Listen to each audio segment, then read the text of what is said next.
গগনযান মিশনের প্রস্তুতি প্রায় সম্পূর্ণ হওয়ার পথে। আত্মনির্ভর ভারতের প্রথম মনুষ্যবাহী মহাকাশ যান মিশন সম্পর্কে বৃহস্পতিবার বিজ্ঞান ও প্রযুক্তি প্রতিমন্ত্রী ডক্টর জিতেন্দ্র সিং সংসদে এমনটাই জানিয়েছেন।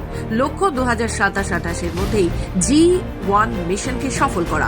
এই অভিযানকে 2035 সালের মধ্যে ভারতীয় অন্তরিক্ষ স্টেশন স্থাপনের লক্ষ্যে বড়সড় পদক্ষেপ বলে মনে করা হচ্ছে। জানা গিয়েছে, ইসরোর তরফে গগনযানের জন্য প্রয়োজনীয় কঠিন পরীক্ষা সম্পন্ন হয়ে গিয়েছে।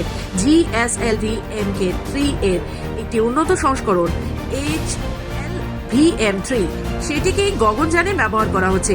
আর তাই উড়ানের আগে এর প্রপালশনের উপাদান ও কাঠামোগত অংশগুলো নিরাপত্তা ও নির্ভরযোগ্যতার মান পূরণের পরীক্ষাগুলোতে উত্তীর্ণ হয়েছে।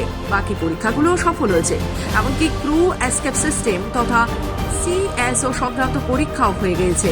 এই ব্যবস্থায় মহাকাশযানে কোনো সমস্যা হলে মহাকাশচারীদের দ্রুত প্যারাশুটের সহায়তায় সেখান থেকে বের করে দেওয়া হয়। সেই পরীক্ষাও সম্পূর্ণ সফল। আগেই জানা গিয়েছিল মহাকাশচারীদের জন্য এই ইঞ্জিন প্রস্তুত কিনা তা খতিয়ে দেখতে 14,000 সেকেন্ড ধরে এটি চালানো হয়েছে। সফলভাবে ফুল মার্কস নিয়ে পরীক্ষায় পাশ করেছে ইঞ্জিনটি, যার অর্থ ইসরো এখন মহাকাশচারীদের জন্য নিরাপদ মহাকাশযান প্রস্তুত করতে সক্ষম। উল্লেখযোগ্য, গগনযান মিশন হল ভারতের প্রথম মানব মহাকাশযান মিশন।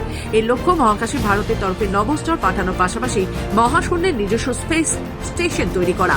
সেই লক্ষ্যে ইতিমধ্যে আন্তর্জাতিক স্পেস স্টেশনে গিয়েছেন শুভাংশু শুক্লা।